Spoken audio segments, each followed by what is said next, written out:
Good morning, everyone. We are coming to you live via Facebook streaming, YouTube streaming, and via Skype.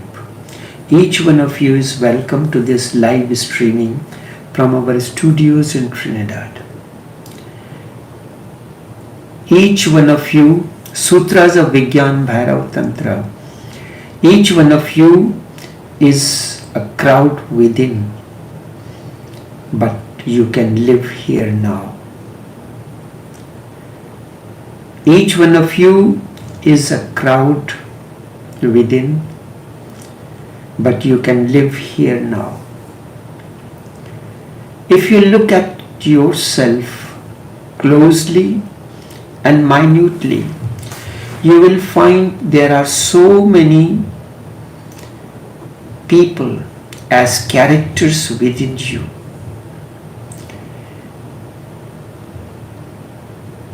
And each one of these person or character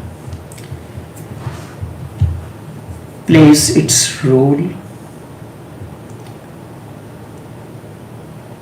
and give you a feeling of being you. How does it happen? We go through various emotions in our lives.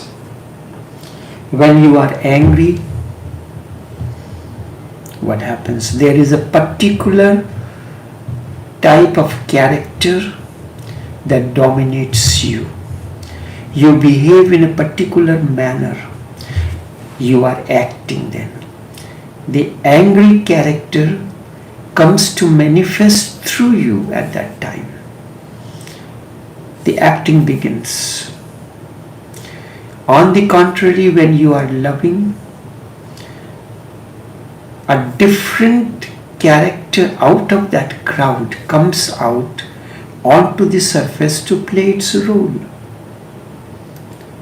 Each time you are emotionally acting differently, you act differently, a different character comes onto the surface.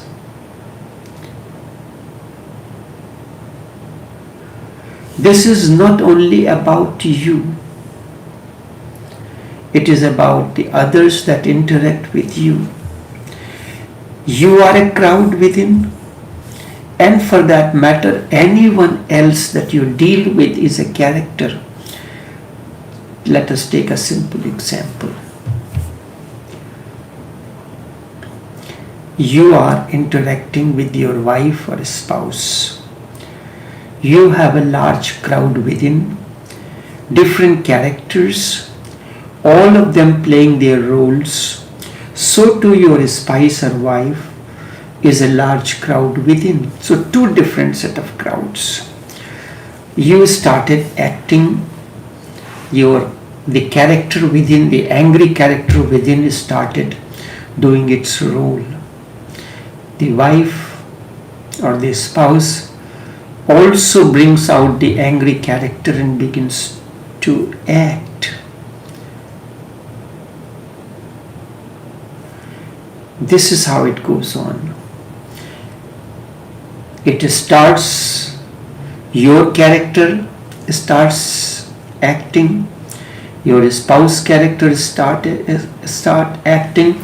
It's like two characters on the stage, they are acting. They are sending words to each other, acting in one way or the other. Does it not happen? Isn't it so? And when you look deeply, you will realize that you are a different character in a different way. And when this is true about when people are getting married as well. When two people are getting married, really not two people, a man is getting married to a woman. Instead, a crowd in you is getting married in the crowd to the crowd in the other person. Isn't it so? Because we think the moment we attain physical maturity, certain things begin to happen within.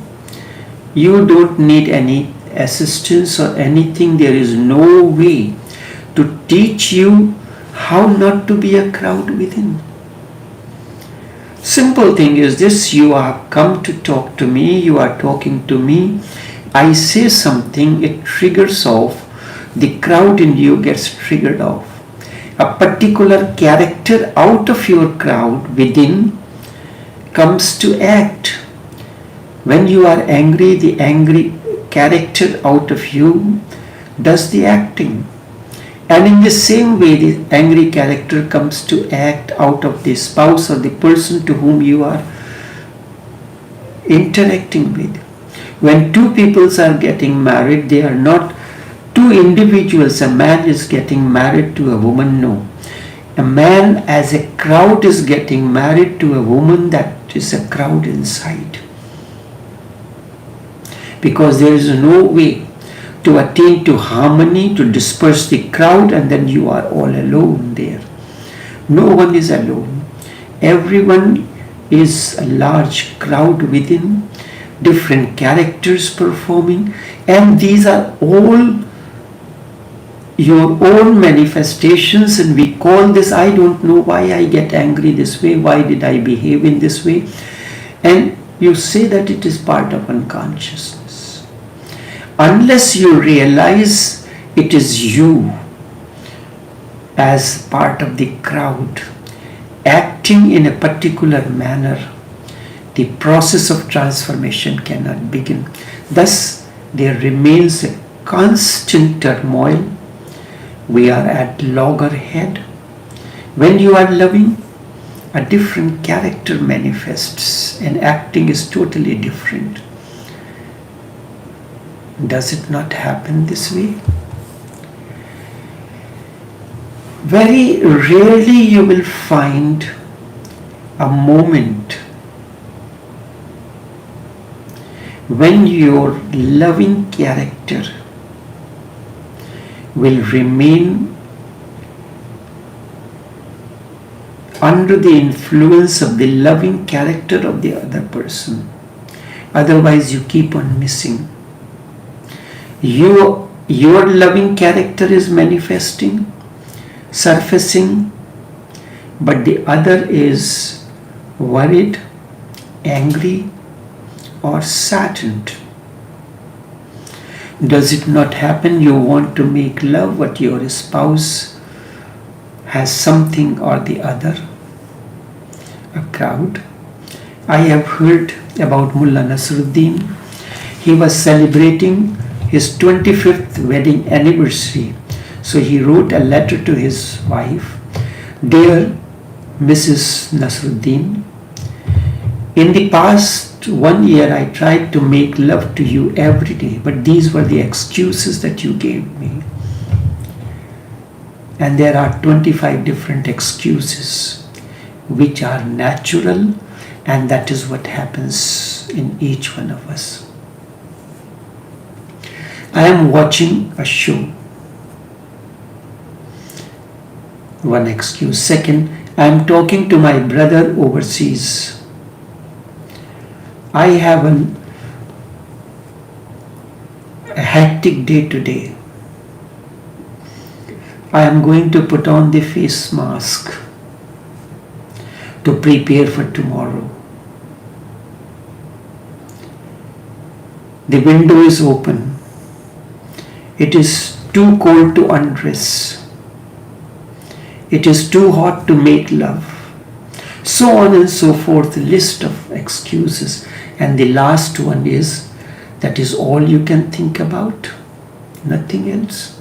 So when you are ready to make love or interact in a loving manner, it is not always necessary the other will also be ready and respond to you in the same way. Maybe he's saddened with something, maybe he or she is angry or worried, And when she is ready to, your spouse is ready in a loving mood, are you ready? Are you really in the loving mood at that moment? Then it becomes a compulsion that if you do not allow your spouse to do this, he or she may go elsewhere. So the two have to be together in a particular mood in order for something to happen. You are a crowd within. You will find many people within you. And unless you recognize this, you will not be able to live your life here now. There are two ways of living life. Either you can live in time, or you can live in eternity. But before that, you have to disperse this crowd, you have to understand it. In the very understanding, the crowd disperses. Your awareness, your light makes the crowd disperse, and then you are all alone. There is no angry character in you. There is no loving character in you. You are simply all oneness. So only then you can live your life in two ways. Either you can live in time, or you can live in eternity. If you live your life in time, metaphorically, time represents this shore. Time represents this shore. If we live in eternity, metaphorically it is called the other shore. The other shore, the gate to enter into eternity, is really here now. These are not two words, here now. There is no separate space and time. This I had explained earlier. A space, that is why the physics have utilized the two times, the two words together is spatio-time. But the ancient mystics say there is only time. And space is a function of time. That is why in Hinduism we have two concepts. Kal means time.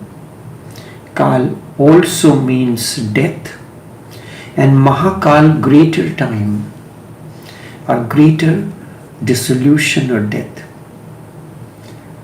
So we see these two words, and there is a particular aspect of the Trinity known as, in Hindu system, as Shiva. He is also known as an embodiment of Kal, death or time. So the only one word exists when there is Kal, there is no time. To live in time is to live in the mind, is to live in the past or in the future. Mind always lives in time. It is always entangled either in the past, in the graveyards of the past, or the future, and both are non-existence. Neither the past is gone in the oblivion, future has not yet evolved, and the mind lives in something that is not. Either continues to lament. Simple things, you look into your life, you will become more aware. The more aware you become, the more harmonious you will be within. You go to a restaurant, you go to visit a place, you go to a restaurant, you place the order. What kind of talks we engage in? The ambience in this place is better, but the last one we went there, the ambience there was better, the service was better. And when food comes in front of you, a delicious food is in front of you that can satiate you at that moment. But we keep on talking about something. Oh, last time when we ordered this thing, this particular dish, dal makhni, there was better than here.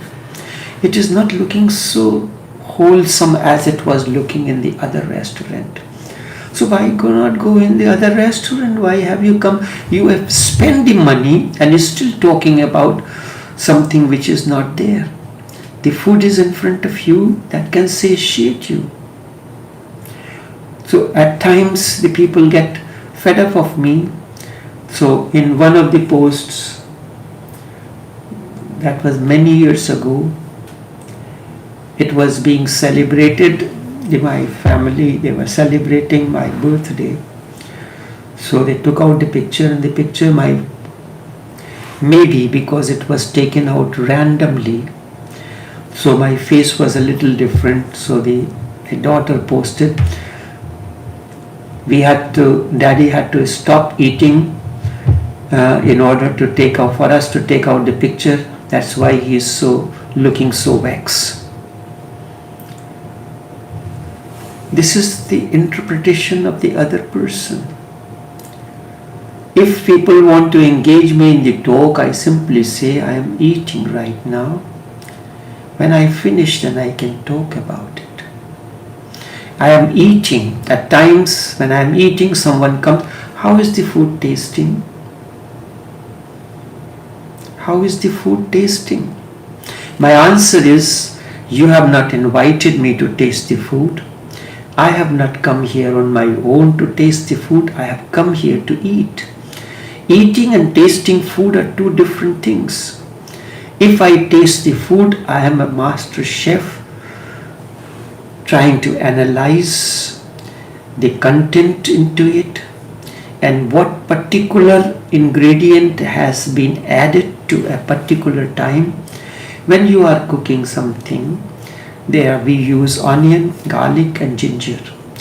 3 different characters, 3 different tastes. Onion have a sweetened taste. Garlic has a kind of a sharpness. Garlic has a different taste. If these things, when we make the gravy, we put them in an equal proportion, in a certain combination as mixture, and then we allow to cook. But in tempering, if you allow garlic to burn a little more, it will become bitter. Ginger is never over fried. In certain things, it is fried when a specific dal is made. In that, onion gives a sweet taste. So if you have invited me to taste the food, I will study, I will put the food in my mouth, and my mouth will act as a lab and it will analyze.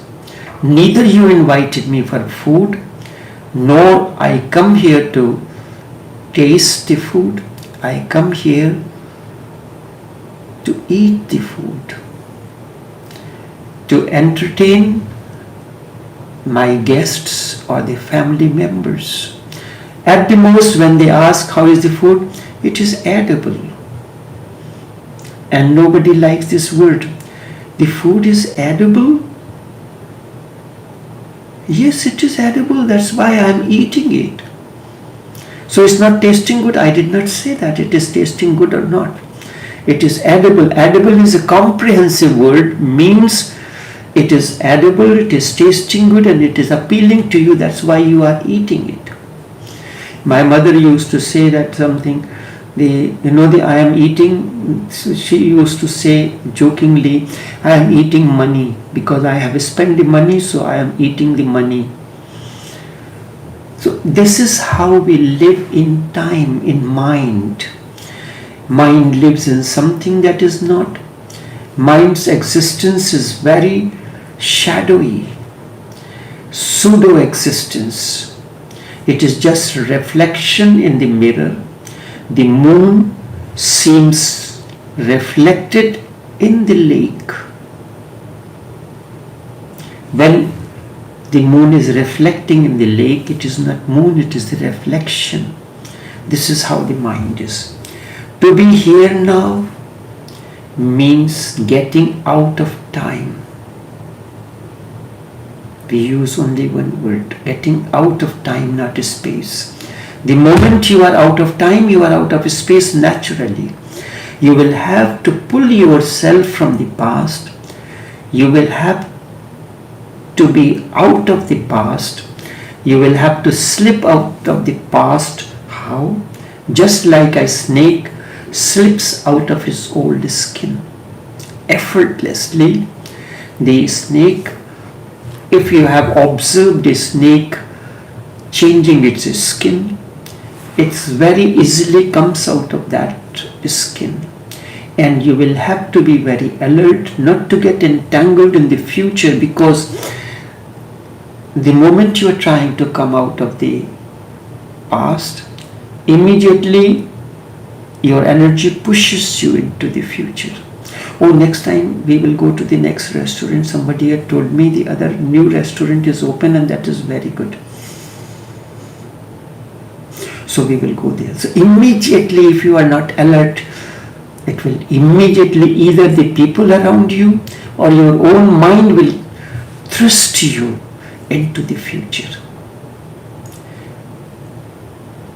And future, if you avoid past and future, you are alert, you are aware. That is what Buddha calls it samasti, the right awareness. Right awareness to come out of the past and not to enter into the quagmire of the future or the mud of the future. Then you are now, you are here. Where else can you be? That is where you really are. Even though you go on moving in the past and into the future, but all these moments are dream-like.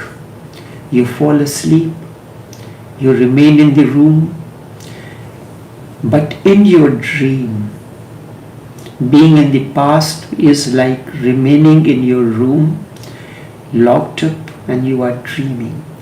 But in your dream, you can wander all over the earth, or you can go to faraway planets, to the moon, to the stars. But in the morning when you wake up, you will find yourself not on the moon. You may have been whole night in your dream on the moon. You are going to wake up in your room and nowhere else, in your bed. So even when you are walking on the moon, in your dream, you were in your room, lying on your bed. We are always in the present. There is nowhere else to be, but we go on dreaming. We can imagine. We can revive memories. When two friends meet, old-time college friends, they are reviving the memories of the past. The tea is in front,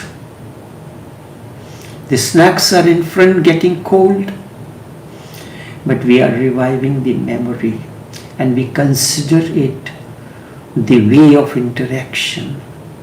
We consider as normal and logical. That is why people do not like my company. They avoid. We can revive, we can imagine, revive the memories.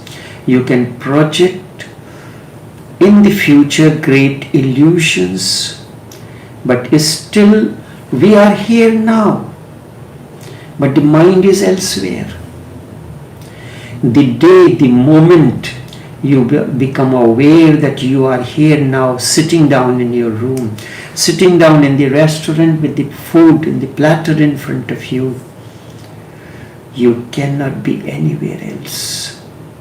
Although you are in this moment sitting here, at times you are listening to the talk, but the talk takes you somewhere else. Oh, when I went, when I was listening to somebody else, he was talking the same way.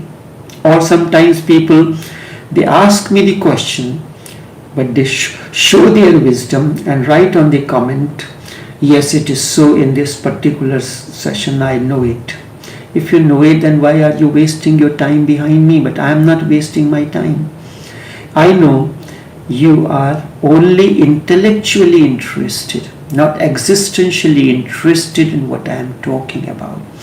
If you are existentially interested in listening to me, then certainly there will be transformation. There have been, when my talks used to be, so those who are connected with the Sikh tradition, they will be interested only in the Sikh talks. There are people, you say that don't talk anything else but about the Sufi talks alone.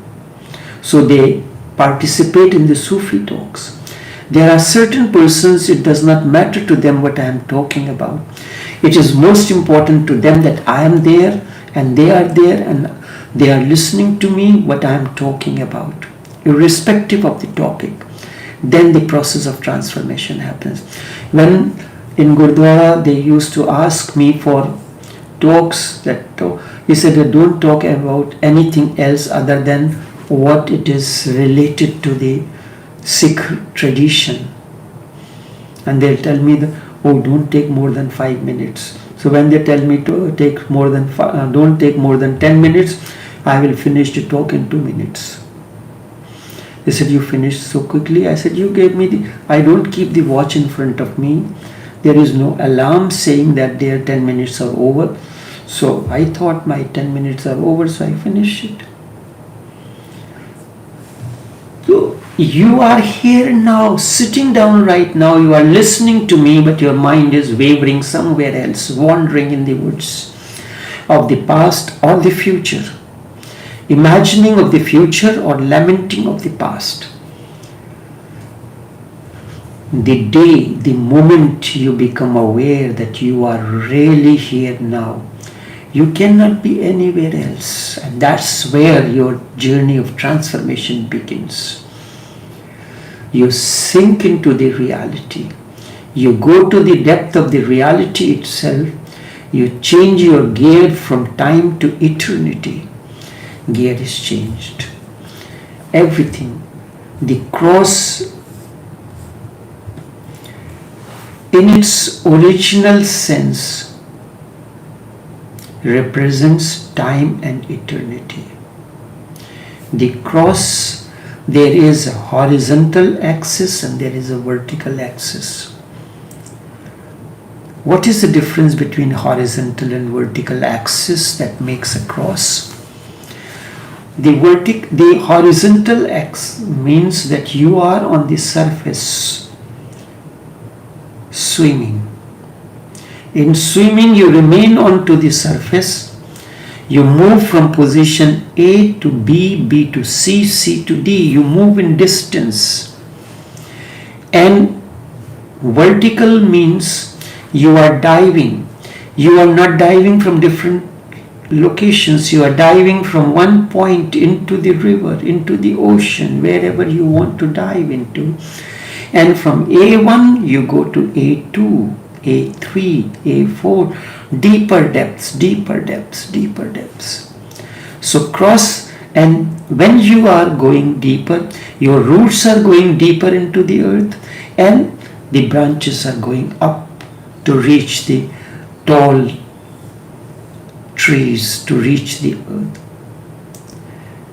Khalil Gibran talks about, because he belonged to Lebanon, where there are tall cedar trees, and he said the trees are aspiring to reach the sky, reach the higher. So cross in its original sense represents time and eternity. This is the deeper meaning, not the cross over which Jesus was crucified. When you are on the cross, in a reality you are always every moment on the cross, caught up between time and eternity. That's why you are nailed into time and eternity. It does not represent simply Jesus' crucifixion. Cross is an older symbol, even older than Jesus. From times immemorial, the cross is a symbol of where time and eternity intersect with one another. That is a symbol that we call it cross. In fact, it is only part of the ancient Eastern symbol. This is known as swastik, just a part of it. Swastik in the East has always represented time and eternity. Cross also represents time and eternity. Time is horizontal, like swimming. It is linear. It moves from one moment to another moment. That is why time is. One moment unfolds into the other, the next moment unfolds into the further, and sum total of these moments becomes a second, and 60 of such seconds make a minute, 60 of these minutes make an hour, and so on and so forth. The time moves on in a horizontal, linear, straight line. It moves from one moment to another, and the vertical on the other hand represents eternity, depth, height. Depth and height is two ways of saying the same thing. The tree has roots go deeper and branches go higher. So in eternity it becomes simultaneously. In time you swim, in eternity you dive. Here now simply means this gap between the past and the future, there is a small interval. This is called the auspicious moment. The Hindus have a very important way when they want to get anything done. They want to start a new business or going into the wedding or any relationship or anything.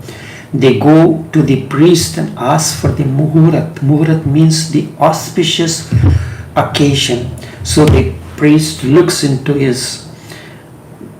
the astrological chart and then gives you and that precise moment says that the best time for the marriage is from 6 o'clock this evening to 12 o'clock next morning. But it is not so. It is a precise between the two moments. The moment when time ceases, that is the muhurta, that is the precise moment. And all that is precious that happens in that moment when time has completely ceased, time is not flowing in. Time has completely come to cessation. Here now simply means that the gap between the past and the future, the very small interval. From a small interval, a small opening, you enter into a different world. And that different world is called a different shore. You need not be puzzled about it. But sometimes if you are caught hold of the metaphors too literally, you become very much confused. We associate cross with the crucifixion of Jesus. And it is symbolic, metaphorically, that Jesus has to carry his cross by himself. And in dealing with process of transformations, I have to use metaphors. There is no other way to express that which cannot be expressed. I am speaking to you something which cannot be expressed, which cannot be put into the word. It is the wordless being put into the words. It is the silence which is put into being communicated to you, metaphors are very important. There is no other way to express that which cannot be expressed. To express that about which the only right course is silent. The only possible way is to use metaphors, parables, stories, because they give you indirect hints. Sufis use parables, Jesus uses stories, the Zen use koans. So all these ways of using, these are the forms, whether it is parable, whether it is story, whether it is koan, they are all part of metaphors which are used by the masters to communicate, to share with you the inexpressible. The reality is so delicate and so fragile. It is like a very delicate flower. If you try to catch hold of it, it directly you destroy it. You cannot hold it in your fist. It is very mercurial, very delicate, very fragile. You can only move in an indirect way, in a very subtle way. Not even the footsteps should be heard.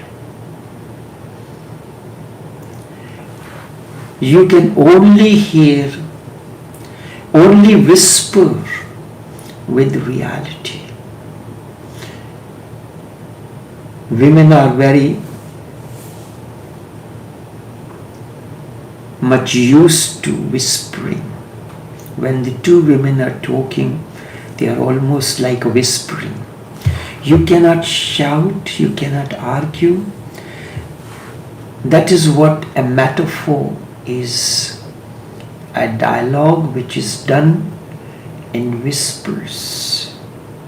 A dialogue which is done in a poetic way, not prosaic, not in a clear-cut way, not mathematical, vague, mysterious. You cannot attack the reality. You can only persuade. You can only seduce reality. It is like a love affair, not a rape. There is a difference. That is where the religion and science differ from one another. Science is a kind of a rape on reality. It tries to snatch truth from reality forcefully, violently. Hence it destroys the natural equilibrium, the natural balance. It destroys the ecology. It destroys the harmony, the accord of the existence. It is a kind of a rape because science speaks in the language of conquest. Religion is a love affair, not a rape. Religion woos reality, persuades slowly and slowly in a very indirect way. One has to be exquisitely graceful. Hence, these metaphors are used. The other shore is the metaphor for eternity. It is a beautiful metaphor. But let me remind you, this is the other shore. This is that. You are not going to change the shore. You are simply going to change your consciousness. The moment your consciousness changes, your understanding changes, you have reached the other shore. The change has not to happen in the outside, like you are moving from here to the other, like you are swimming to reach the other shore of the river. This change has to begin, change has to happen within your consciousness. The change has not to happen outside.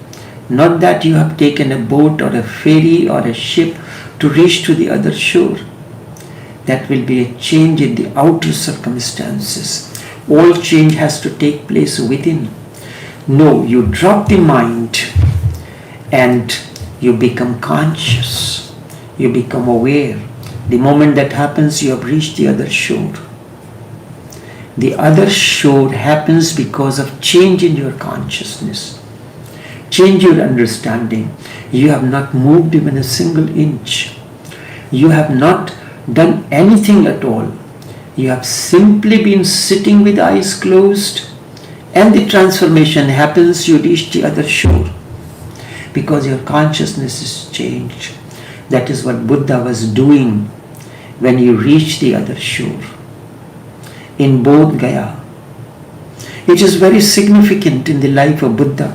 There are three things very important: the birth, the knowledge or awakening, and then the solution into the seed form. Birth, knowledge, and death. Or we can say life, love, and light. Three dimensions. Buddha was born 2663 years ago on the full moon night in the month of May, which according to Hindu calendar is Vaishakh Purnima. Purnima means full moon. Vaishakh means the Hindi month for month of May. When the crop is ripe, mango is ripe, there is gaiety all around. He was born on the full moon day. Again, in the same month of May, on Vaishakh Purnima, Buddha got enlightened in Bodh Gaya, sitting underneath a tree by the side of the river Niranjana. It was early morning, a beautiful silent morning, and he opened his eyes. The last star was disappearing from the sky. He saw the last star disappearing, and something inside him, in him also disappeared. The mind disappeared, the duality disappeared, the conflict disappeared. The last trace of ego was the last star that was appearing on the horizon. That has disappeared. The sky became empty. As the star disappeared in the sky, the star of ego disappeared on the inner sky. It became empty. And these two emptiness met, merged into one another. The cosmic emptiness and the emptiness within, they melted into one another. The sky entered into him and he entered the sky. The drop dissolved into the ocean, ocean dissolved into the drop. On the visible side, on the outside, nothing has changed. Everything was exactly the same. Buddha was sitting in lotus posture under the Bodhi tree. The Niranjana river continued to flow. A small stony river continued to flow. The birds must have been continued to sing and chirp. Not even a leaf had fallen from the tree. Nothing has changed. And all has changed. Now Buddha is no longer the mind that he was Siddhartha. The conflict, it has become a meditation. He is no longer in his thoughts. He is pure witness. The other shore has arrived. This is, you are not moving anywhere. You are sitting here, listening to me. That very moment you can experience the other shore. That is why when you think, you feel a little confused. The moment you are thinking about what I am saying, you will enter into a state of confusion. But when you do not think about it, and you also feel a kind of restfulness, watch. Confusion must be felt in the head, and the rest is felt. Restfulness is felt in the heart. The heart has its own reason, its own way of understanding things. That is why it said the 2 points, the suluk and jazb. Suluk is that when you are into the mind, and jazb where the energy reaches to the heart center or qalb. Sufis use the word qalb. And I am talking to you, but I am not talking to your minds. That is why, that is the only superficial part. I am using the mind to use the words, to create the sentences, to paraphrase them, to give it a meaning like a musical composition. What is really transpiring between you and me is something of the heart, at the level of the heart. That's why my words are more appealing to you, may be appealing to you, may not be appealing to you if your energy is not flowing into the heart. That is why you again and again want to listen to these. You want to again and again listen to this melody that has touched your heart. What the Master speaks is nothing else but a melody, a silence that assumes the word. That is reality. In reality, what is transpiring between me and you is something of the heart. The mind is being used as a stepping stone towards the heart. That is all.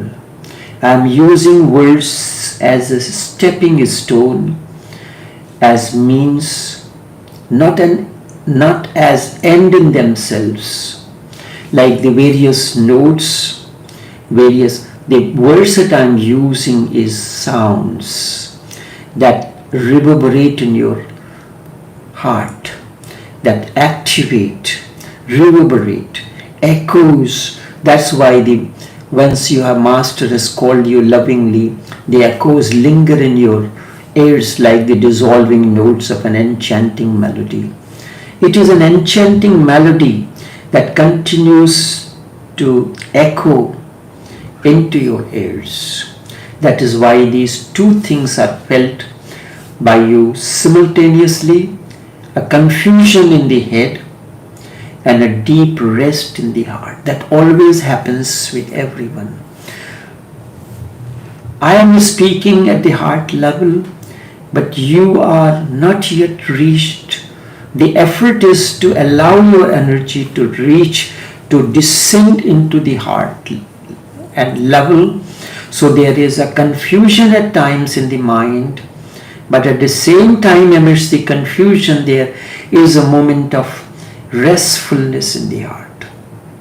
The heart feels totally restful, but the mind feels confused. These two things happen simultaneously. Confusion in the head and deep rest in the heart. The heart understands. The heart understands that this moment, the here now, is the other shore. But heart is not very articulate. The head is very articulate. This is one of the dilemmas. The head cannot understand what is being said to you, but it can articulate, is very articulate and well versed in the art. This is one of the dilemmas that we face. You listen to it, you are feeling something within, but you overlook what you are feeling within your heart, what is happening within you. You have experienced the moment of timelessness while the talk is going on, but yet still the mind begins to articulate. But this one I did not understand.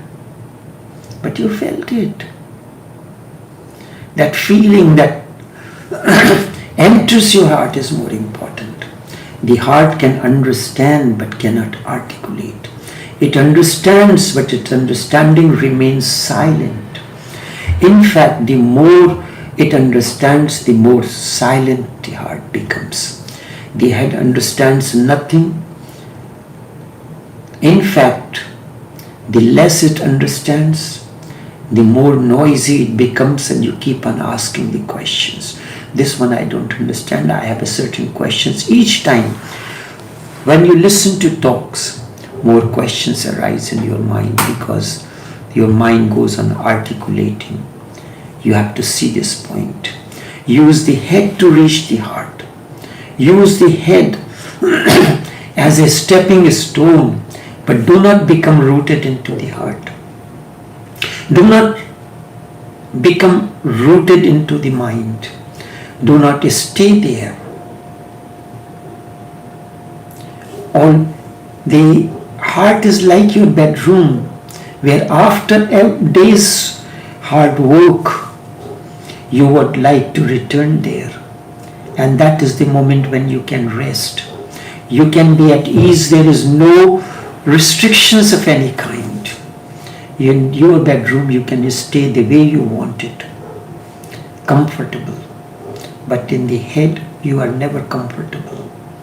Don't stay there. Use it as a stepping stone, as a ladder, but don't make your house a resting place in the head. You cannot rest there. Otherwise, your whole life will be a life of confusion. This is what actually your life is: confusion, conflict, anxiety, anguish. Use it and forget it all about. Enter into the heart and listen to the silent dance of the heart, the silent whispers of the heart, the energy. Listen to the relaxed, restful songs of the heart, the soundless sound, the clapping of one hand, as Zen calls it. This is the way of the heart. The heart is very close to the mystery of the existence, very close to the mystery of the existence. The head is farthest away. Head is this shore, heart is the other shore, beyond. But you are already on that shore. The head is simply dreaming things, and it goes on. When you get out of the head, you simply get out of something which never existed in the first place. But you created this kind of illusion that conflict, the confusion, disturbance stays there, and it is part of your life. You are heart. You dwell into that soundless sound. You are on the other shore.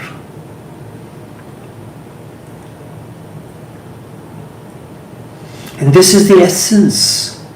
First, you have to realize that you are a crowd within, and different characters are playing their roles, doing their acting. And then slowly you come out, understand the functioning of the head and the heart. You can reach to the other shore this very moment. Only this much for this morning. Until we meet again, take care and do have a pleasant day.